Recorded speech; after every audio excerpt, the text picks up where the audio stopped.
کہ آیت بسم اللہ جو ہے وہ سورہ فاتحہ کا حصہ ہے یا نہیں. تاہم چونکہ ایک موقف یہ ہے کہ آیت بسم اللہ بھی سورہ فاتحہ کا جز ہے، اس میں شامل ہے. نہ بھی ہو تب بھی ظاہر بات ہے کہ اس سے پہلے لکھی ہوئی تو ہے مصحف کے اندر. تو آج آیت بسم اللہ کے بارے میں بات ہوگی. یہ آیت بسم اللہ جو ہے، جیسا کہ میں نے ابھی عرض کیا آپ سے، اختلاف ہے. تمام جو صورتیں ہیں سوائے ایک کے، ان سے پہلے یہ آیت موجود ہے، بسم اللہ الرحمن الرحیم. البتہ ایک سورہ توبہ ہے جس سے پہلے یہ آیت نہیں لکھی جاتی. اس کی وجہ یہ ہے حضرت علی رضی اللہ تعالیٰ عنہ کے الفاظ میں کہ چونکہ سورہ توبہ جو ہے وہ تلوار ہاتھ میں لے کر نازل ہوئی ہے. سورہ توبہ کے شروع میں جو اعلان ہے کہ مشرکین عرب سے اب کوئی معاہدہ نہ اللہ کا ہے نہ اللہ کے رسول کا ہے صلی اللہ علیہ وسلم. اب ان کو صرف 4 ماہ کی مہلت ہے. اس عرصے میں یہ اگر ایمان لے آئے تو ان کی جان بخشی ہو جائے گی، ورنہ انہیں قتل کر دیا جائے گا. یہ بات ذرا چونکہ کڑوی ہے، اگر ان جو آیات ہیں سورہ توبہ کی انہیں ان کی فیس ویلیو پر دیا جائے تو اعتراض وارد ہوتا ہے. اس کا تو مطلب یہ ہے کہ اسلام جو ہے بالجبر پھیلایا گیا ہے، تلوار کے زور سے اور موت کی دھمکی کے ساتھ. لیکن یہ جان لینا چاہیے کہ اصل میں یہ عام نہیں ہے، یہ حکم یہ خاص ہے بنی اسماعیل کے لیے. وہ عرب جو حضرت اسماعیل کی اولاد تھے، انہی میں سے حضور بھی تھے، لہذا ان پر گویا کہ حضور کی بعثت کے ذریعے آخری درجے میں اتمام حجت ہو گیا. اب اگر وہ ایمان نہیں لائیں گے تو اللہ تعالیٰ کا جو مستقل قانون ہے کہ جس قوم کی طرف اللہ رسول بھیج دیتا تھا اگر وہ قوم انکار کرتی تھی تو ہلاک کر دیا. جیسے آپ کو معلوم ہے قوم نوح ساری کی ساری غرق کر دی گئی، قوم ہود، قوم عاد جس کا نام ہے برباد کر دی گئی، تباہ کر دی گئی. قوم صالح جس کا نام سمود ہے وہ بھی اسی طرح ہلاک کیے گئے. قوم شعیب جس کا نام مدین ہے وہ بھی ہلاک کیے گئے. آل فرعون وہ بھی غرق کیے گئے. اسی طرح سے در حقیقت یہ حکم اب ان لوگوں کے لیے جن میں سے حضور تھے اور جن کی طرف حضور کی اصل بعثت تھی. هو الذی بعث فی الامیین رسولا منہم، وہی ہے اللہ جس نے بھیجا ہے ان امیین میں سے ایک رسول، انہی میں سے. یہ کوئی باہر سے آیا ہوا نہیں ہے، اجنبی نہیں ہے، انہی میں سے. لہذا ان پر اتمام حجت آخری درجے میں ہو چکی ہے. اب اگر وہ ایمان نہیں لائیں گے تو وہ مستوجب قتل. یہ مہلت دی گئی 4 مہینے. اگرچہ یہ آیت جو ہے بہت ہی خوفناک لگتی ہے اپنی جگہ پر. یہ مضمون واقعہ کیا ہے؟ سب اہل عرب ایمان لے آئے. کچھ لوگ پھر عرب چھوڑ کر چلے گئے، انہوں نے ہجرت کی. لیکن یہ کہ کچھ لوگ جو ہیں وہ صرف کچھ لوگ تھے، اکثر جو ہے ایمان لے آئے. اس طریقے سے کسی ایک شخص کا قتل بھی اس آیت کے مطابق نہیں ہوا، نوبت نہیں آئی. یہ صرف ایک دھمکی تھی. بہرحال یہ حکم چونکہ بہت سخت حکم ہے، لہذا حضرت علی کا فرمانا یہ ہے رضی اللہ تعالیٰ عنہ کہ چونکہ اس کے شروع میں اتنا سخت حکم آ رہا ہے تو یہ آیت جو ہے جس میں اللہ کے 2 اسماء آ رہے ہیں الرحیم الرحمن، تو گویا کہ یہ آیت پھر مناسبت نہیں رکھتی اس مضمون کے ساتھ. رحمت والا پہلو نہیں ہے یہاں پر، عقوبت والا پہلو ہے، سختی والا پہلو ہے، سزا کا پہلو ہے. لہذا اس سے پہلے جو آیت بسم اللہ نہیں لکھی جاتی. باقی 113 صورتیں جو ہے قرآن مجید کی ان کے شروع میں یا ان سے پہلے کہہ دیجئے آیت درج. لیکن آیا یہ آیت ہر اس صورت کا جز شمار ہوگی؟ اس میں اختلاف ہے. ایک رائے یہ کہ نہیں، یہ کسی بھی صورت کا جز نہیں ہے سوائے وہ مقام جو میں نے ابھی آیات آپ کو سنائی ہے سورہ نمل میں، جس میں کہ واقعہ بیان ہو رہا ہے کہ وہ حضرت سلیمان علیہ السلام نے جو ایک خط لکھا تھا ملکہ سبا کا، اس میں یہ آیت وارد ہوئی. وہ میں نے آیت آپ کو سنائی ہے کہ ایک خط جو ہے ہدہد کے ذریعے سے، ایک پرندے کے ذریعے سے وہ خط جو ہے ملکہ کے خوابگاہ میں ڈال دیا گیا. کوئی سفیر نہیں گیا تھا، کوئی انسان نہیں گیا تھا، نہ کوئی ڈاک کا نظام تھا. بہرحال اس نے وہ خط پڑھا، پھر اپنے دربار میں اس نے کہا قالت یا ایھا الملأ، اے سرداروں، اے سرداران قوم، انی القی الی کتاب کریم، میرے پاس ڈال دیا گیا ہے لا کر ایک خط جو بہت ہی پرجلال خط ہے، بہت جلالت آمیز ہے. انہ من سلیمان، اور یہ خط سلیمان کی طرف سے ہے. وَإِنَّهُ بسم اللہ الرحمن الرحیم، اور اس کا آغاز ہوا ہے اس سے کہ نام شروع نام کے اللہ کے نام سے کہ جو رحمان ہے اور رحیم. تو اس کے بعد یہ کہ اللہ تعالی علیہ واتونی مسلمین. حضرت سلیمان کے اصل مضمون کیا تھا اس خط کا کہ تم میرے مقابلے میں سرکشی مت کرو اور فرما برداری اختیار کر کے حاضر ہو جاؤ. تو یہ گویا کہ ایک الٹیمیٹم تھا حضرت سلیمان کی طرف سے علیہ الصلوۃ والسلام. بہرحال مشورہ ہوا، اس کے بعد وہ اور لمبی داستان ہو جائے گی، اس وقت جو ہے اس کا تعلق نہیں. تو یہ جو آیت ہے جیسا کہ میں نے عرض کیا، ایک رائے یہ ہے کہ ہر صورت کے ساتھ یہ جو ہے اس کا جز ہے، ایک یہ کہ نہیں قطعاً نہیں، یہ صرف بطور علامت لکھی گئی ہے، علامت کے طور پر کہ یہاں ایک صورت ختم ہو گئی دوسری شروع ہو رہی۔ اب اس سے آپ سمجھ لیجئے کہ ایک بات اور حل ہو جاتی ہے کہ قرآن مجید کی کل آیات کی تعداد کے بارے میں اختلاف ہے۔ اب پہلا اختلاف تو اسی سے ہو جائے گا، اگر تو اس آیت بسم اللہ کو کاؤنٹ کریں تو 113 جو ہے وہ بڑھ جائے گا عدد، اگر نہیں کریں گے تو 113 کم ہو جائے گا۔ لیکن یہ کہ بہرحال یہ ایک علمی مسئلہ ہے جو قراء کے مابین ہے، جو ماہرین قراءت ہیں قرآن مجید کے، ان کے مابین اختلاف ہے۔ لیکن یہ کہ بہرحال یہ قرآن مجید کی آیت تو ہے، اس لیے کہ سورہ نمل کے اندر موجود ہے، وَإِنَّهُ مِن سُلَيْمَانَ وَإِنَّهُ بسم اللہ الرحمن الرحیم۔ اب آئیے اس پر ہم غور کرتے ہیں۔ اس آیت کے اندر بسم اللہ الرحمن الرحیم، اس سے پہلے جو ہے ایک فعل امر محذوف مانا جاتا ہے، جو کہا جاتا ہے ایک خبر کے انداز میں کہ میں اشرع بسم اللہ الرحمن الرحیم، میں شروع کرتا ہوں اللہ کے نام سے جو رحمان الرحیم۔ چنانچہ یہ آپ کو معلوم ہے کہ یہ ہماری تہذیب کا ایک جز بن گیا ہے، کوئی بھی کام ہو، اچھا کام جو بھی کر رہے ہو تو بسم اللہ الرحمن الرحیم اس سے اس کا آغاز ہو۔ تو اس طریقے سے یہ گویا کہ ہماری تہذیب کی ایک نمایاں علامت بن گئی، جیسا کہ میں نے پچھلے جمعے میں کہا تھا کہ ماشاء اللہ، انشاءاللہ، یہ ساری چیزیں جو ہے ہماری تہذیب کا، الحمدللہ، سبحان اللہ، یہ ہماری تہذیب کا جز ہے اور ہمارے ایمان کا یہ گویا کہ اظہار ہے، اس کا خلاصہ ہے۔ تو جو کام بھی آدمی کرے شروع، وہ کھانا کھانے میں بیٹھا ہے بسم اللہ پڑھے، کوئی اور اچھا کام کرنے لگا ہے بسم اللہ الرحمن الرحیم پڑھے، تو یہ گویا کہ اللہ کے نام سے یہ اسم کا لفظ جو ہے اگر علیحدہ لکھا جائے گا تو اسم لکھا جائے گا۔ اسمہ احمد سورہ صف میں ہے، یہ وہ جن کی خبر دی تھی حضرت عیسیٰ علیہ السلام نے کہ میرے بعد ایک رسول آئیں گے اسمہ احمد، جن کا اسم گرامی احمد ہوگا، تو علیحدہ لکھا جائے گا تو اسم الف اس کے پہلے جو ہے وہ بولا جائے گا، لیکن یہ کہ یہ اصل میں اضافی ہے، لہٰذا بے جب شامل ہوئی تو وہ الف نکل گیا۔ بسم اللہ، بے اسم اللہ نہیں ہے، بسم اللہ، بے اور سین جو ہے جڑے ہوئے، بسم اللہ الرحمن الرحیم۔ اب اصل جو مضمون ہے اس آیت مبارکہ کا وہ یہ ہے کہ اس میں اللہ تعالیٰ کے 3 اسماء آ رہے ہیں۔ آج ہمیں ساری گفتگو انہی کے بارے میں کرتے ہیں۔ سب سے پہلا اللہ، پہلی بات تو یہ جو لفظ ہے سب سے زیادہ عام ہے اللہ کے لیے، قرآن مجید میں بھی، ہماری بول چال میں بھی، اس لیے ایک رائے یہ ہے کہ یہ اللہ تعالیٰ کا اسم ذات ہے، اللہ کا اسم ذات ہے۔ لیکن ایک رائے یہ ہے کہ اللہ کا اسم ذات کوئی نہیں ہے، اللہ کے تمام اسماء جو ہیں وہ صفاتی ہیں، جیسے رحیم، رحم کرنے والا، یہ نکرہ ہے، اس کے آخر میں تنوین آ رہی، رحیم، الرحیم، یہ نام ہو گیا اللہ کا، الف لام جب اس میں جڑ گیا تو اب خاص ہو گیا اللہ تعالیٰ کے لیے الرحیم، رحمان، لیکن یہ کہ الرحمن، اسی طریقے سے ہر معاملہ، العزیز، عزیز،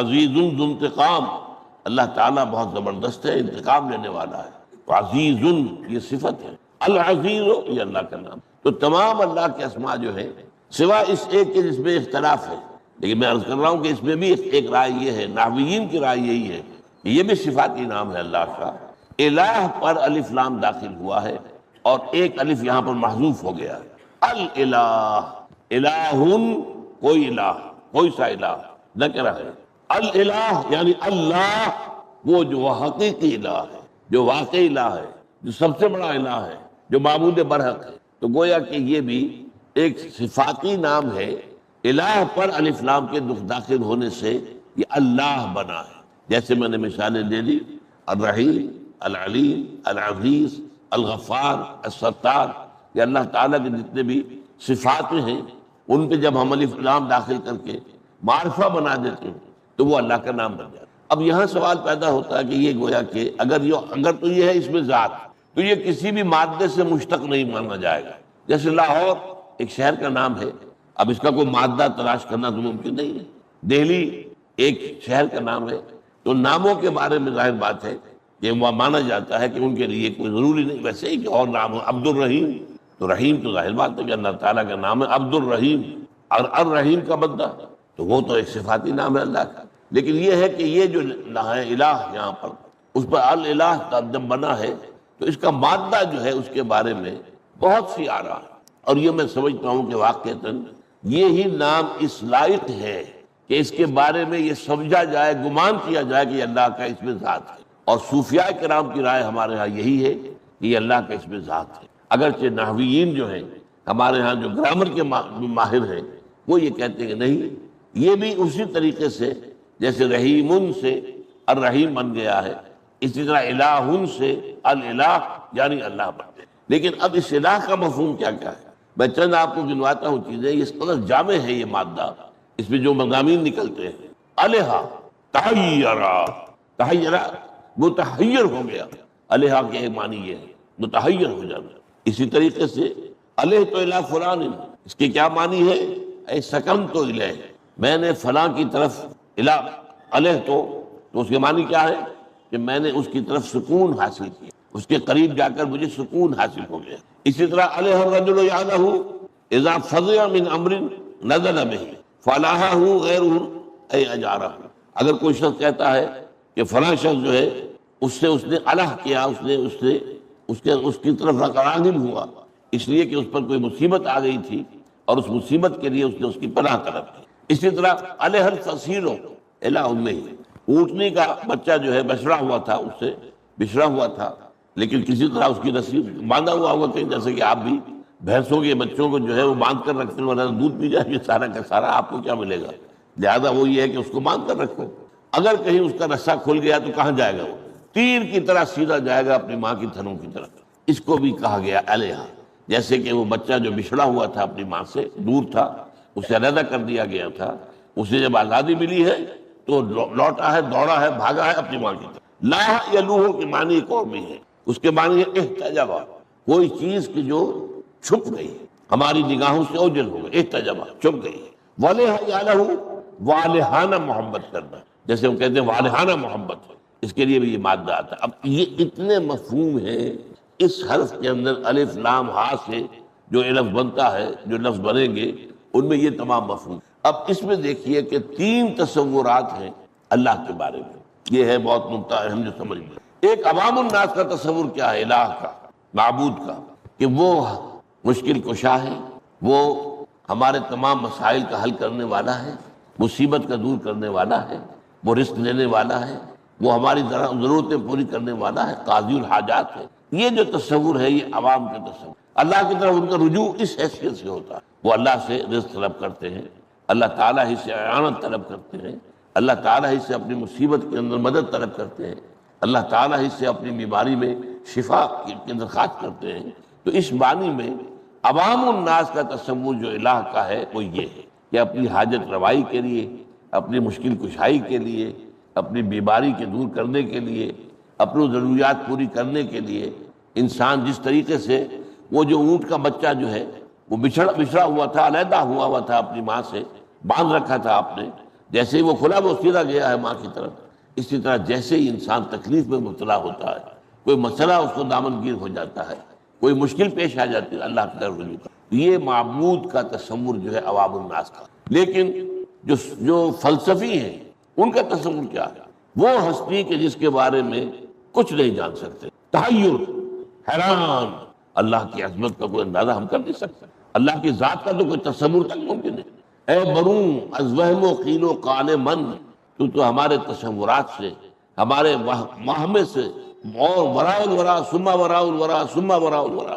تو جو فلسفی ہے وہ اللہ کا تصور جب کرتا ہے تو احتجبہ، اور یہ کہ وہ تحیرہ، اللہ کے جو چھپا ہوا ہے اور جس کے بارے میں تحیر کے سوا انسان کو کچھ ہاتھ نہیں آتا۔ ہاں اگر ہم جان سکتے ہیں تو اس کی صفات کے بارے سے، جس سے اللہ جو ہے رحیم ہے، اللہ جو ہے سمیع ہے، اللہ بصیر ہے، یہ صفات ہیں، ان صفات کے حوالے سے ہم اللہ کو جانتے ہیں۔ لیکن صفات کے بارے میں بھی 2 باتیں ہم نہیں جانتے۔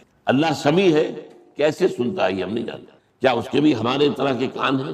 کیا اس سے بھی ساؤنڈ ویوز کی ضرورت ہے کہ وہ اس کے کان میں جائیں اور وہاں جا کر اثر پیدا کریں تو انسان سنے؟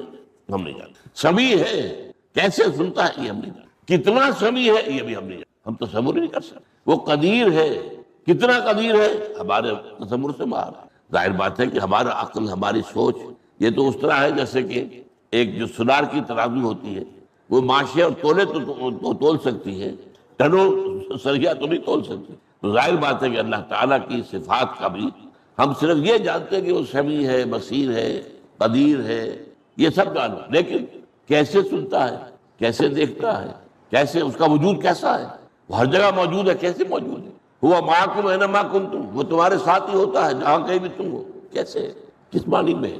وہ ہر جگہ موجود ہے، کس معنی میں ہے؟ یہ ہم نہیں سمجھ سکتے، لیکن یہ ہے کہ اس کی صفات کے بارے میں۔ دوسری بات، وہ کتنا سمیع ہے، کتنا بصیر ہے۔ اب اس میں ایک لفظ ہمارے پاس جائے پناہ ہے، کل، ہوا علی کل شیء قدیر، وہ ہر چیز پر، ہوا بکل شیء علیم، وہ ہر چیز کا علم رکھنے والا ہے۔ تو ہم یہ کہہ سکتے ہیں مثلا اللہ خیر صلی اللہ کل، اب کل کتنا ہے اس کا اندازہ جو ہے، جیسے آپ کو معلوم ہے کہ آج سے کوئی 500-700 سال پہلے آدمی کیا سمجھتا ہوگا آسمان کہاں ہے؟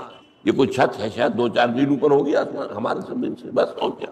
آج ہمیں معلوم ہے کہ آسمان جو ہے اس کی جو پہنائیاں ہیں اس کا تو اندازہ ہی ممکن نہیں ہے۔ آسمان کا کوئی تصور ہی ابھی تک ہمارے سامنے نہیں آیا ہے۔ یہ گیلیکسیز، نئی سے نئی گیلیکسیز دریافت ہو رہی ہیں، اتنے billion trillion years, light years کے فاصلے پر، اور وہ نئی ایک گیلیکسی ایجاد ہو رہی ہے، معلوم ہو رہی ہے، انکشاف ہو رہا ہے۔ لیکن کیا سمجھتا تصور تھا پہلے انسان کا؟ تو بس اسی طریقے سے میں کہا کرتا ہوں، مثال کے طور پر یہ بات کہ اللہ بارش برساتا ہے، کیسے برساتا ہے؟ آج سے 400-500 سال پہلے اگر کسی بیچارے دیہاتی کا تصور یہ ہو کہ جیسے کوئی ماشکی جو ہے وہ مشق سے چھڑکاؤ کرتا ہے، ایسے ہی اللہ تعالیٰ کی شاید کو بہت بڑی مشق ہے اور اس مشق کے ذریعے سے چھڑکاؤ کرنا ہے، اگر یہ بھی اس کا تصور ہے اللہ کر رہا ہے تو اس کے ایمان میں کوئی خلل نہیں ہے، اس لیے کہ اس نے یہ تو مان لیا نا اللہ کر رہا ہے، کسی دیوی کی طرف یا دیوتا کی طرف منسوب نہیں کر رہا، اللہ کر رہا ہے۔ تو اس معنی میں اس کا جو صحیح ہے توحید قائم ہے۔ البتہ یہ کہ ظاہر بات ہے کہ تصور تو اس کا اپنی ذہنی سطح کے مطابق ہوگا، اپنی ذہنی سطح سے بالا تر ہو کر تو سوچنا اس کے لیے ممکن نہیں ہے۔ تو آج ہمیں معلوم ہے کہ بارش کیسے برساتا ہے اللہ، کہ سمندروں سے پانی بخارات بن کر اوپر اٹھتا ہے، اوپر جا کر بادل بن جاتے ہیں، پھر ہوائیں ہیں، ہوائیں جو ہے ان کو لے کر دور دراز جگہ پر جاتی ہیں، پھر بارش برستی ہے۔ اب یہ لیکن ہم کیا کہیں گے، یہ سارا نظام اللہ کا قائم کردہ ہے اور اللہ کے حکم کے تحت چل رہا ہے، لہذا اللہ بارش برساتا ہے۔ گویا کہ یہ سارا کا سارا میکینزم ہے، اب یہ انڈرسٹوڈ ہے کہ یہ سارا نظام اللہ نے بنایا ہے اور اللہ ہی اس کو چلا رہا ہے، اور جب چاہے گا اس کے خلاف بھی کر سکتا ہے، اچانک بھی بغیر کسی اس کے کہ کوئی بخارات سمندر سے اٹھے اور ہوائیں لے کر آئیں، جہاں چاہے اللہ پانی برسا دے، اس کا اختیار مطلق ہے۔ لیکن یہ کہ اس نے جو نظام اس دنیا میں بنایا ہے، اب ہم نے سائنس کے ذریعے سے اس نظام کا مطالعہ کیا ہے۔ یہ سائنس نے یہ سارے گوشے جو ہیں انسان، یہ اللہ تعالیٰ کے افعال کے جو مختلف پہلو ہیں، ان میں سے کچھ پورے تو ابھی نہیں، لیکن کچھ نہ کچھ تو ہم پر واضح ہو گیا ہے۔ بارش ایسے برستی ہے، زلزلہ ایسے آتا ہے، یہ زمین کے اندر جو ہے نیچے پلیٹیں ہیں اور مختلف جو ہے ان کے اندر جو ہے حرکت ہوتی ہے، تب یہ زلزلہ آتا ہے۔ کسی زمانے میں لوگوں کا کیا خیال تھا کہ ایک بہت بڑا بیل ہے، سانڈ ہے، اور اس کے سینگوں کے اوپر جو ہے زمین ٹکی ہوئی ہے، وہ ایک سینگ پر ہوتا ہے، جب ذرا تھک جاتا ہے تو ذرا سینگ بدلتا ہے، دوسرے سینگ پہ لے لیتا ہے، تو اس سے زلزلہ آتا ہے۔ اب یہ ایک تصور ان کا تھا، اور کیا کرتے ہو ان کے سمجھ میں اور کہاں سے آتا؟ انہوں نے تو زیر زمین جا کے ابھی دیکھا نہیں تھا، سمندر کی تہہ میں جا کر دیکھا نہیں تھا کہ وہاں سے واقعی معلوم ہو جائے کہ کس طریقے سے مختلف جو ہے پلیٹس وہ کہلاتی ہیں، یہ وہ جس طریقے سے کہ وہ آپس میں جو جڑی ہوئی ہے، لیکن ان کے اندر ایک خلا ہے اور اس میں حرکت پیدا ہوتی ہے تو زلزلہ آتا ہے۔ بہرحال اس اعتبار سے سب سے پہلی بات یہ کہ اللہ تعالیٰ کے بارے میں عام لوگوں کا تصور، وہی حاجت روا ہے، وہی مشکل کشا ہے، وہی تکلیف روا کرنے والا ہے، وہی ہمیں شفا دیتا ہے، جیسے سورہ شعراء میں فرمایا وَإِذَا مَرِضْتُ فَهُوَ يَشْفِينِ، جب میں بیمار ہوتا ہوں تو وہی مجھے شفا دیتا ہے۔ یہ ساری چیزیں جو ہے اللہ تعالیٰ کرتا ہے، لہذا فطرت کیا ہے انسان کی، تکلیف میں وہ رجوع کرتا ہے۔ ہاں جب آدمی آرام سے ہوتا ہے تو اس پر غفلت آ جاتی ہے، پھر وہ اللہ کی طرف متوجہ کم ہوتا ہے، تکلیف میں اللہ کو پکارتا ہے۔ یہ قرآن مجید میں بار بار آیا ہے کہ دیکھو جب تم سمندر میں ہوتے ہو اور اگر ٹھیک ٹھیک کشتی چل رہی ہے تو ٹھیک ہے، تم بھی مطمئن ہو، جب ذرا طوفان آتا ہے تو پھر تم اللہ کو پکارتے ہو، چیختے ہو اے اللہ ہم تیری ہی بندگی کریں گے، ہمیں اس مصیبت سے نجات دے دے، تو معلوم ہوا تمہارے دل کے اندر تو اللہ ہی ہے نا، وقت کے اوپر تم نے اسی کو پکارا۔ اور یہی اصل میں واقعہ بیان ہوتا ہے ابو جہل کے بیٹے کے ایمان لانے کا۔ حضرت اکرمہ رضی اللہ تعالیٰ ابو جہل کے بیٹے تھے، اور تھے وہ بھی سخت مزاج۔ ابو جہل کا بیٹا وہ تو آپ کو معلوم ہے کہ پتا پر پوت اور پتی پر گھوڑا، بہت نہیں تو تھوڑا تھوڑا، تو جیسا پتا تھا ابو جہل سخت ترین انسان، ایسے ہی وہ بھی تھے۔ لیکن وہ جو میں آج شروع میں بیان کر چکا ہوں، جب سورہ توبہ کی آیات آ گئی کہ اب یا تو 4 مہینے کے اندر اندر ایمان لے آؤ یا قتل عام ہو جائے گا تمہارا۔ تو یہ بھی ان میں سے شامل تھا، یا شامل تھے کہوں گا اس لیے کہ بعد میں تو وہ ایمان لے آئے اور صحابی ہیں، اور مسیلمہ کذاب کے خلاف جو ہے جنگ کرتے ہوئے شہید ہوئے، اور بہت ہی بہادری کے ساتھ جہاد کیا انہوں نے بعد میں اللہ کی راہ میں۔ تو وہ جو ہے ان کی گردن اکڑی ہوئی تھی کہ میں اس وجہ سے تو ایمان نہیں لاؤں گا محمد صلی اللہ علیہ وسلم، ٹھیک ہے میں ملک چھوڑ کر جا رہا ہوں۔ تو کبھی صحابہ کرام گئے تھے حبشہ کی طرف ہجرت کر کے، اب یہ جا رہا تھا، اب سمندر بحر قلزم درمیان میں ہے، کشتی میں تھا، کشتی پر طوفان جب آ گیا اس نے دیکھا کہ کشتی میں جتنے لوگ بیٹھ رہے اللہ کو پکار رہے، کسی نے حبل کو نہیں پکارا، لات کو نہیں پکارا، منات کو نہیں پکارا،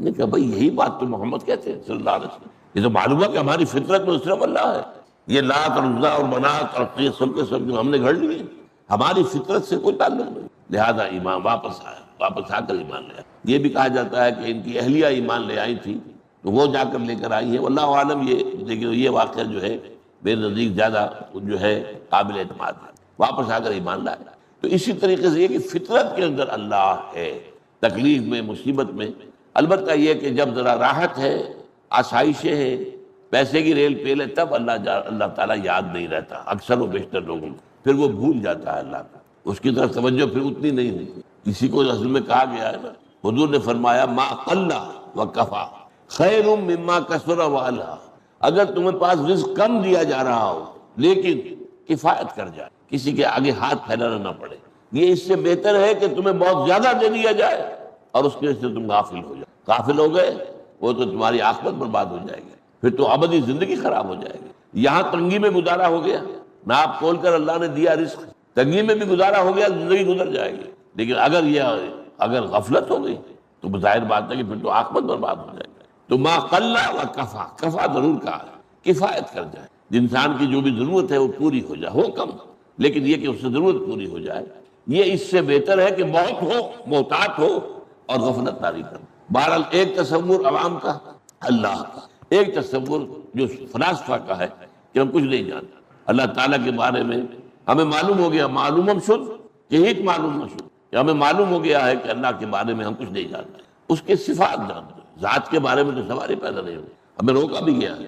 حضور نے فرمایا صلی اللہ علیہ وسلم تفکروا فی آیات اللہ ولا تفکروا فی ذات اللہ، اللہ کی ذات کے بارے میں کبھی کھود کلید نہ کرنا، اللہ تعالیٰ کی ذات کے بارے میں غور و فکر نہ کرنا، اس کی صفات اور اس کی جو قدرتیں ہیں، جو نشانیاں تمہیں نظر آ رہی ہیں ان کے بارے میں غور و فکر کرو، ذات کے بارے میں نہیں۔ بلکہ یہ کہ بہت پیارا ہے، حضرت ابوبکر صدیق رضی اللہ تعالیٰ عنہ نے ایک مصرع کہا، کہہ لیجیے شعر نہیں، العجز عن درک الذات ادراک، اللہ تعالیٰ کی ذات سے ادراک سے عاجز ہو جانا ہی ادراک ہے، ہم یہی جان سکتے ہیں کہ ہم نہیں جان سکتے، بس العجز عن درک الذات ادراک، ہمارا ادراک اللہ کے بارے میں اتنا ہی ہو سکتا ہے کہ ہم اس کا ادراک نہیں کر سکتے، اپنا عجز مان لے، تسلیم کر دیں کہ اللہ تعالیٰ کی ذات کے بارے میں ہم کچھ نہیں جانتے۔ اس پر حضرت علی نے گرا لگائی ہے، والبحث عن کنہ الذات اشراک، اور اگر اللہ کی ذات کی کن اس کی اصل حقیقت کو اس کے بارے میں بحث کرو گے شرک میں مبتلا ہو جاؤ، کیونکہ تم ذات کا تصور جو بھی کرو گے وہ تمہارے اپنے ذہن کی پیداوار ہوگا، یہ تم نے کوئی اور خدا گھڑ لیا ہے اپنے ذہن کے اندر، اصل خدا کی جو حقیقت ہے اس کی ذات کا ادراک ممکن ہی نہیں ہے۔ تو اگر کوئی تصور بھی بنایا ہے تو یہ تصور تمہارے اپنے ذہن کی تخلیق ہے، یہ گویا کہ تم نے ایک اور خدا تصنیف کر دیا ہے جس کو تم پوج رہے ہو، تو گویا کہ والبحث ہو ان کنہ الذات اشراک، یہ شرک کی طرح لے جانے والی چیز۔ اچھا اب تیسری چیز میں نے ولا حیالہ کے بارے میں عرض کیا، والہانہ محبت، یہ ہے صوفیہ کا تصور الہ، صوفیہ کے نزدیک محبت اللہ کی شدید ترین، یہ ہے کہ جو اصل مقصود ہے، اور یہ قرآن میں ہے۔ ویسے تو یہ کہ ہمارے ہاں مختلف لوگوں نے مختلف چیزوں کو ذرا زیادہ اہمیت دے دی ہے اور اس میں آپس میں اختلاف شروع ہو گیا ہے۔ حضور کی ذات نور ہے یا بشر ہے؟ بھائی بشر بھی ہے نور بھی ہے، تم صرف نور کہو گے بشر نہیں ہے تو بھی غلط ہے، یہ نفی ہو جائے گی قرآن کی، قل انما انا بشر مثلکم، میں تمہاری طرح کا انسان ہوں، اگر تم صرف بشر کہو گے اور نور نہیں مانو تب بھی غلط ہو جائے گا۔ اس لیے کہ ظاہر بات ہے کہ روح محمدی، وہ نور محمدی اور روح محمدی ایک ہی ہے۔ میں نے آپ کو بتایا بارہا کہ یہ روح جو ہے ہماری نورانی ہے، جیسے فرشتے جو ہے نور سے پیدا کیے گئے، اسی طریقے سے ہماری ارواح نورانی ہے، میرے اندر بھی نور ہے، آپ کے اندر بھی نور ہے، ہمارا نور تولا تولا ماشا ماشا حضور کا نور، اور اس کے آپ اندازہ ہی نہیں کر سکتے۔ اس نے اس نور نے اس طرح احاطہ کر دیا ہے حضور کی شخصیت کا کہ گویا کہ مجسم نور ہو گئے، جس کو ہم کہتے ہیں مجسم نور، سرتاپا نور۔ لیکن یہ کہ بہرحال وہ نور جو ہے وہ حضور کے اندر بھی ہے اور اللہ نے ہر ایک کے اندر رکھا ہے، جس کو علامہ اقبال نے جو کہا ہے کہ ای بنوک ای فکر چالاک یہود نور حق سینہ آدم رمود۔ یہ جو بینکوں کا نظام ہے، یہ سارا جو کیپٹلزم ہے جو سود اور بینکنگ کے نظام پر کھڑا ہوا ہے، اور یہ بینکوں کا جس طریقے سے غبارہ پھٹا ہے یہ آپ کو معلوم ہوگا، جس طریقے سے پورے مغرب کے اندر جو ڈپریشن آئی ہے، ان کی معیشت جو ہے وہ نیچے گئی ہے بہت تیزی کے ساتھ۔ ٹریلینز آف ڈالرز جو ہے وہ دیے گئے بینکوں کو زندہ رہنے کے لیے، جس طریقے سے کوئی مر رہا ہو تو اسے آکسیجن دی جاتی ہے، اسی طرح یہ سارے بڑے سے بڑے بینک بیٹھ رہے دیوالہ ہو رہے ہیں، اور اس کو دیا گیا۔ اور بہت بڑی بحث ہے امریکہ میں اس وقت یہ کہ وہاں کے لوگ کہتے ہیں کہ یہ جو تمہارے پاس پیسے ہیں یہ ہمارے ٹیکسوں کا پیسہ ہے، یہ کیوں ان سرمایہ داروں کو دے رہے ہو؟ اگر بینک ختم ہو گیا تو ہو جائے، اگر کسی اور آدمی کا جو ہے کوئی کاروبار کرتا ہے تو دیوالہ ہو گیا تو ہو گیا، آپ اس کی فوراً جا کر جو ہے داد رسی تو نہیں کرتے، تو بینکوں کو کیوں تحفظ دیا جا رہا ہے؟ یہ بحث ہے اس وقت امریکہ کے اندر۔ لیکن وہ چونکہ بینکنگ جو ہے وہ تو اس ہمارے پورے اس موجودہ اقتصادی نظام جو عالمی ہے اس کی بنیاد ہے۔ لیکن میں یہاں وہ آپ کو علامہ اقبال کا شعر سنا رہا تھا کہ ای بنوک ای فکر چالاک یہود، یہ بینکنگ کا نظام یہودیوں کی عیارانہ جو ذہنیت ہے اس کی پیداوار ہے، یہودی موجد ہے اس کی۔ بینک کا نظام آج سے تقریباً 300 برس پہلے شروع ہوا، اس سے پہلے دنیا میں نہیں تھا، لیکن یہ ہے کہ بنانے والے کون ہیں؟ یہودی۔ اور اسی بینکنگ کے نظام سے انہوں نے پہلے پورے یورپ پر قبضہ کیا، اب آپ کو معلوم ہے امریکہ پر بھی قبضہ ہے۔ فرنگ کی رگے جہاں پنجہ یہود میں ہے، اور یہ صرف جو ہے اسی سود اور بینکنگ کی وجہ سے۔ علامہ اقبال کہتے ہیں کہ نور حق سینہ آدم رمود، اس بینکنگ کے نظام نے انسان آدم کے اندر اللہ نے جو نور رکھا ہوا تھا سینے کے اندر وہ نکال باہر۔ اب انسان حیوان بن کر بلکہ بھیڑیا بن کر رہ گیا، حیوان نہیں درندہ بن کر رہ گیا۔ ازربا آخر جمی زائد فتن کسن غانت لذت ہر قرض حسن، یہ ربا سے تو آپ کو معلوم ہے کہ اس کے بطن خبیث سے تو سوائے فتنوں کے اور کیا برآمد ہوگا، اور لوگوں کو معلوم نہیں رہا قرض حسنہ دینے کے اندر کس قدر لذت ہے۔ بھائی میرے پاس پیسہ رکھا ہے، تمہاری ضرورت لے لو، ضرورت پوری ہو جائے مجھے دے دینا۔ اور اس میں بھی کہا گیا ہے کہ اگر کسی وجہ سے اس کو تاخیر ہو گئی ہے، فلاں وقت اس نے کہا تو میں دے دوں گا، نہیں دے پائے، کوئی نہیں، مہلت دو اسے۔ اور یہ بھی ہو سکتا ہے تم صدقہ ہی کر دو، دے ہی دو اس کو۔ اگر وہ غریب جو ہے اس وقت ایسی حالت میں پھنس گیا ہے کہ اس کے لیے واپسی کرنا ممکن نہیں ہو رہا ہے یا بہت مشکل ہو گیا ہے، صدقہ کرتا وَأَن تَصَدَّقُوا خَيْرٌ لَكُمْ۔ یہ سورہ بقرہ میں جہاں سود کی حرمت کا بیان آیا ہے وہی آئے۔ اول تو یہ کہ مہلت دو اسے ادا کرنے میں، اس کے اندر یہ سختی نہ کرو کہ فوراً لاؤ، شائلاک کی طرح۔ وہ جو شیکسپیئر کے ایک ڈرامے کا یہودی کردار تھا کہ اس نے یہ طے کر لیا تھا کہ میں قرض تو دے رہا ہوں تمہیں، لیکن تمہارے گوشت کا ٹکڑا میں لوں گا اتنا 1 پاؤنڈ، اگر تم دے نہ پائے۔ وہ نہیں دے پایا، اب اس کے بعد جو ہے وہ مقدمہ گیا ان کے یہاں، بڑا اہم واقعہ ہے یہ۔ وہاں پر اب ظاہر بات ہے کہ طے تھا، کاٹو اس کے جسم سے مجھے 1 پاؤنڈ گوشت کاٹ کے لینا ہے، یہ طے ہے، معاہدہ ہے۔ اس وقت جو ہے وہ ڈینیل کیم ٹو ججمنٹ، یہ شیکسپیئر کہتا ہے کہ ایک بہت ذہین آدمی جو ہے اس وقت اس نے فیصلہ کیا کہ ٹھیک ہے گوشت تم کاٹ لو، خون نہ گرے، خون تمہارے معاہدے میں شامل نہیں ہے، لہذا گوشت لے لو، البتہ خون کا ایک قطرہ بھی گرا تو تم پکڑے جاؤ گے۔ تو اس پر جو ہے اس کے توبہ کی بات آیا۔ بہرحال یہ جو ہے نظام اس دنیا کے اندر، یہ سودی نظام، یہ بینکنگ، الربا آخر جمی زائد فتن کثرت دانت لذت قرض حسن، قرض حسنہ جو ہے دینا کسی کو، اس میں کتنی روحانی لذت ہے، آدمی کو کس قدر سکون حاصل ہوتا ہے۔ میرے پاس بیکار رکھا ہوا تھا پیسہ، میں نے اس کو دے دیا ہے، اس کی ضرورت پوری ہو گئی ہے۔ میرے پاس فاضل دولت ہے اللہ تعالیٰ کی طرف سے دی ہوئی، میں نے اس کی ضرورت اس سے پوری کی ہے۔ صدقہ کرے، خیرات کرے، اور یہ نہیں تو قرض حسن تو دے۔ تو یہ جان لیجیے تیسرا تصور میں عرض کر رہا تھا کہ محبوب برحق، محبوب اصل والذین آمنوا اشد حبا للہ، یہ ایمان کی علامت ہے، ایمان کے لوازم میں سے۔ جو حقیقی مومن ہیں ان کے نزدیک شدید ترین محبت اللہ کی، یہ اگر اپنے یہ غریبانوں میں ہمیں جھانکنا چاہیے۔ اس کے آگے ایک اور آتی ہے محبت، اللہ کی محبت کے بعد اللہ کے رسول کی محبت۔ اور آپ نے فرمایا صلی اللہ علیہ وسلم لا یؤمن احدکم حتی اکون احب الیہ من والدہ وولدہ والناس اجمعین، تم میں سے کوئی شخص مومن نہیں ہو سکتا جب تک کہ میں اسے محبوب تر نہ ہو جاؤں، اپنے والد سے بھی، بیٹے سے بھی اور تمام انسان. یہ حضور کی محبت اگر اس درجے نہیں پہنچی تو گویا کہ پھر مومن نہیں ہو، حقیقی مومن نہیں. حقیقی مومن وہ ہے جس کے دل کے اندر محبت، سب سے پہلے تو یہ کہ اللہ کی محبت. اور جو ایک اور آیت ہے سورہ توبہ کی جس میں جمع کی گئی 3 محبت اور اس کے مقابلے میں 8 محبت. قل ان کان آباؤکم وابناؤکم واخوانکم وازواجکم وعشیرتکم واموال اقترفتموها وتجارت تخشون کسادها ومساکن ترضونها.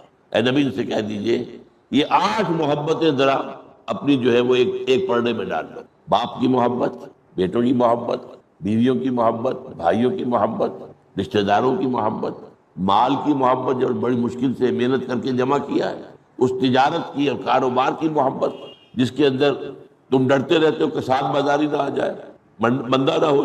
اور وہ محل جو تم نے بنائے ہیں، عالی شان کوٹھیاں بنائی ہیں جو تمہیں بہت محبوب ہے، ان 8 چیزوں کی محبت ایک پردے میں ڈالو. اگر یہ احب ہے، احب الیکم من اللہ ورسولہ وجہاد فی سبیلہ فتربصوا حتی یأتی اللہ بامرہ. 3 محبتیں ڈالو دوسرے پردے میں، اللہ کی محبت، رسول کی محبت اور اللہ کی راہ میں جہاد کی محبت. اب دیکھو کون سا پردہ بھاری. اگر وہ 8 والا بھاری ہو گیا دفع ہو جاؤ، فتربصوا جہاد بڑھواؤ گا یہاں تک کہ اللہ اپنا فیصلہ دفع ہو. لیکن یہ 3 محبتیں اگر ان 8 پر حاوی ہیں تو پھر تمہارے لیے اللہ تعالیٰ کی طرف سے بشارت ہے، پھر تمہارے لیے جنت کی خوشخبری ہے، پھر روح و ریحان و جنت النعیم. تو یہ تصور ہے اللہ تعالیٰ کے بارے میں، اور یہ اتنا جامع لفظ ہے. لفظ اللہ کے اندر یہ سارے تصورات جمع ہوئے. تو حقیقت میں اگر اللہ کا کوئی اس میں ذات ہو سکتا ہے تو وہ یہی ہے.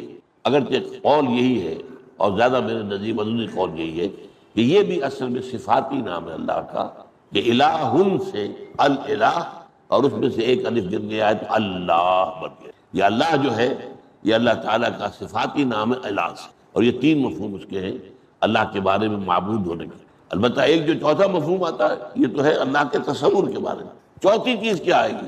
اس کا تقاضا وہ ہے عبادت، اس کی بندگی، ہمہ تن بندگی، ہمہ وجوہ بندگی، ہمہ وقت بندگی، اس کی اطاعت، اس کی غلامی، اس کی فرما برداری. یہ ہے کہ جو اس کا لازمی تقاضا ہے. تصور جو ہے لفظی اعتبار سے وہ یہ ہے 3، لیکن تقاضا عملی کیا ہوگا؟ وما خلقت الجن والانس الا لیعبدون. میں نے جنوں اور انسانوں کو نہیں پیدا کیا مگر اس لیے کہ میری بندگی کرے، میری اطاعت کرے، مجھ سے محبت کرے. اور یہ پہلے بہت مرتبہ مضمون یہاں بیان ہو چکا ہے کہ عبادت کا مفہوم جو ہے وہ 2 چیزوں سے مل کر بنتا ہے، اطاعت کلی اور محبت شدیدہ. صرف اطاعت نہیں، صرف اطاعت تو جبرن بھی ہوتی ہے. ہم انگریز کی بھی تو اطاعت کرتے تھے، لیکن ہم انگریز کی پرستش تو نہیں کرتے تھے، انگریز کی عبادت تو نہیں کرتے تھے. لیکن یہ ہے کہ اطاعت تو تھی. یہاں یہ ہے کہ اطاعت بھی کلی ہو، ہمہ تن، ہمہ وقت، ہمہ وجوہ اطاعت. اور نمبر یہ کہ یہ اطاعت اللہ کی محبت پر مبنی. یہ 2 چیزیں جڑتی ہیں. العبادت و تجمع اصلین. امام ابن تیمیہ اور حافظ ابن قیم رحمہ اللہ نے بہت خوبصورت انداز میں کہا ہے کہ عبادت 2 چیزوں کو جمع کر کے ہوتی ہے، غایت الحب وغایت الذل والخضوع. انتہا درجے کی محبت اللہ کی اور انتہا درجے میں اس کے سامنے بچھ جانا، مطیع ہو جانا، اس کے سامنے سرنڈر کر دینا. تو یہ ہے عبادت، یہ ہے تقاضا اس کی الوہیت کا کہ ہم جب یہ 3 چیزیں تصورات میں اور یہ اس کے تقاضا. اب اس کے بعد جو 2 اسماء آئے ہیں آیت بسم اللہ میں اور وہ سورہ فاتحہ میں بھی آئیں گے، الرحمن الرحیم، دونوں کا مادہ رحم، رحمت سے ہے. اور یہ واحد 2 اسماء ہیں جو ایک ہی مادے سے. ورنہ ظاہر بات ہے کہ عام طور پر سمیع السمیع ایک ہی ہے نا، بصیر البصیر ایک ہی ہے، یہ ساری چیزیں جو ہے. لیکن یہاں رحمت سے 2 معنی دیے. ان کے معنی میں پھر لوگوں میں اپنی اپنی سوچ کے مطابق اختلاف ہوا ہے. کیا فرق ہے؟ رحمان رحیم. رحمان جو ہے یہ فعلان کے وزن پر ہے، اور اس کا خاصہ یہ عربی زبان میں کہ کسی شے کی شدت، ہیجانی کیفیت. ایک انسان نہایت غضبناک ہوگا، نہایت غضبناک، غضبان غضبان. قرآن میں آیا ہے. حضرت موسیٰ علیہ السلام کو جب اللہ تعالیٰ نے بتایا، ابھی آپ کوہ طور پر تھے جب لے کر لینے گئے تھے تورات، کہ وہ سامری نے تمہاری قوم کو جو ہے پیچھے گمراہ کر دیا، تو فرجع موسیٰ الی قومہ غضبان آصف. تو موسیٰ واپس آئے ہیں اپنی قوم کے بعد نہایت غضبناک حالت میں. ویسے بھی مزاج حضرت موسیٰ کا جلالی تھا.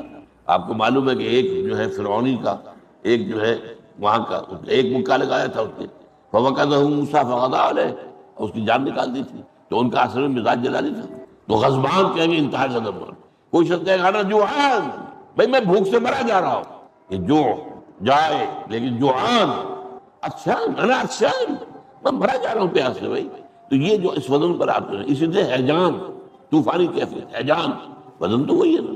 تو رحمان میں اللہ تعالیٰ کی رحمت کی وہ شان سامنے آتی ہے جیسے ٹھاٹھے مارتا ہوا سمندر، جیسے سمندر میں طوفان، یہ طوفان اسی وزن پر ہے جو طوفانی کیفیت. تو اللہ کی رحمت کی طوفانی کیفیت، جوش انتہائی، اللہ تعالیٰ کی رحمت کا جوش. اور رحیم جو ہے یہ فعیل کے وزن پر. فعیل کہتے ہیں صفت مشبہ، کوئی چیز کسی ہستی میں کوئی وصف دائم ہو، مسلسل ہو، مسلسل ہو. فعیل. علیم وہ شخص جس کے اندر علم ہے اور پائیدار علم ہے. تو یہ فعیل کے وزن پر جو آتا ہے. حسین جس کے اندر حسن جو ہے پائیدار ہے، مسلسل ہے اور رہنے والا ہے. اسی طریقے سے رحیم جس کی رحمت میں تسلسل ہے. تو یہ دو کیفیات ہیں رحمت خداوندی. ایک میں ٹھاٹھے مارتے ہوئے سمندر کا نقشہ سامنے آتا ہے، اور ایک میں جیسے ایک دریا چل رہا ہے، اس میں وہ جوش و خروش نہیں ہوتا، وہ چل رہا ہے خاموشی کے ساتھ، بہ رہا ہے مسلسل تسلسل کے ساتھ. اب یہی دریا جو ہے آپ کو معلوم ہے، دریا سندھ کو دیکھیے. اب جو چھوٹے چھوٹے دریاؤں سے مل کر یہ دریا بنتے ہیں وہ پہاڑی نالے ہوتے ہیں. پہاڑی نالوں کو کہیں پہاڑی جگہ پر دیکھیے کیا طوفان ہوتا ہے، لہریں کس طرح چل رہی ہوتی ہے طوفانی، کس طرح پتھر ان میں بہ رہے ہوتے ہیں. دریا سوات کو جا کر دیکھیے، کالام پر جا کر منظر دیکھیے، آپ جا کر جو ہے اور مختلف جگہوں پر جا کر دیکھیے. تو وہ جو ہے وہاں پاٹ چھوٹا ہوتا ہے لیکن گہرائی زیادہ ہوتی ہے اور جوش و خروش ہوتا ہے. لیکن آگے جب میدان کے اندر اب پاٹ چوڑا ہو جائے گا، گہرائی اتنی نہیں ہوگی اور سکون کی طرح دریا بہ رہا ہے. اب ان دو کیفیات کو یوں سمجھیے کہ اللہ تعالیٰ کی رحمت کی یہ دونوں شانیں ہیں اور بیک وقت ہے. یہ آپ نوٹ کیجئے، قرآن مجید میں جب اللہ تعالیٰ کے اسماء اور صفات کا ذکر آتا ہے درمیان میں واو نہیں آئے گا، حرف عطف نہیں آئے گا. ایک ہی استثناء ہے اس میں اور سورہ حدید میں ہے، هو الاول والآخر والظاہر والباطن، واو آ رہا ہے. لیکن آپ کو معلوم ہے سورہ حشر کے اندر 8 نام ہیں، الملک القدوس السلام المومن المہیمن العزیز الجبار المتکبر. واو نہیں ہے. اس کی وجہ کیا ہے؟ اللہ کی ساری صفات اس کی ذات میں بیک وقت موجود.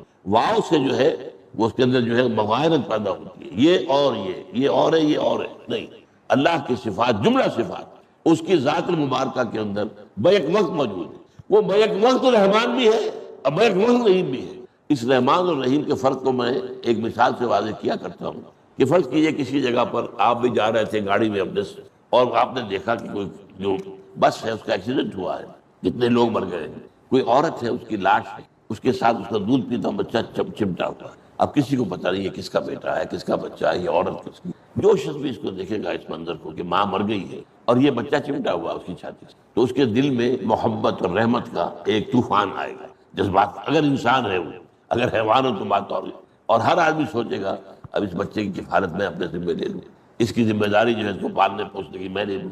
یہ ہے وہ رحمت کا طوفان، رحمت کی ہیجانی کیفیت. آپ اس بچے کو لے آئے اپنے گھر، کچھ عرصے کے بعد ہو سکتا ہے کہ آپ سوچیں میں نے خامخواہ یہ مصیبت اپنے سر مول لے لی، میرے تو اپنے پہلی ذمہ داریاں بہت تھیں. گویا کہ وہ رحمانیت آپ کی ختم ہو گئی، رحیمیت آپ میں نہیں ہے. ایک شیف تو تھی، لیکن اللہ کی رحمت کیا ہے، اس میں وہ ہیجان بھی ہے، اس کے اندر طوفانی کیفیت بھی ہے، اور بیک وقت اس میں رحیمیت بھی ہے. وہ مستقل بھی ہے، دائم بھی ہے، پائیدار بھی ہے، تسلسل کے ساتھ. اس لیے بعض مفسرین نے کہا ہے رحمان الدنیا و رحیم الآخرہ. اللہ کی صفت رحمانیت کا ظہور دنیا میں ہوتا ہے، یہ عرضش ہے، دنیا عرضش ہے. اللہ کی صفت رحمانیت کے دوپہر یہ کائنات پیدا ہوئی، لیکن اس کی تربیت، اس کی ربوبیت یہ اللہ کی صفت رحیمیت ہے. اور رحیمیت کی شان اصل میں ظاہر ہوگی آخرت کے اندر، جہاں پہ تسلسل رہے گا، مسلسل ہوگی. اس کے لیے پھر کوئی حد نہیں ہے، کوئی انتہا نہیں ہے. تو لہٰذا اس اعتبار سے رحمان الدنیا و رحیم الآخرہ. لیکن یہ کہ میرے نزدیک وہ پہلا مفہوم میں نے آپ کے سامنے بیان کیا ہے کہ رحمت خداوندی کی یہ دونوں شانیں بیک وقت موجود. ایک جس میں جوش ہے، خروش ہے، جس میں طوفانی کیفیت ہے، ہیجانی کیفیت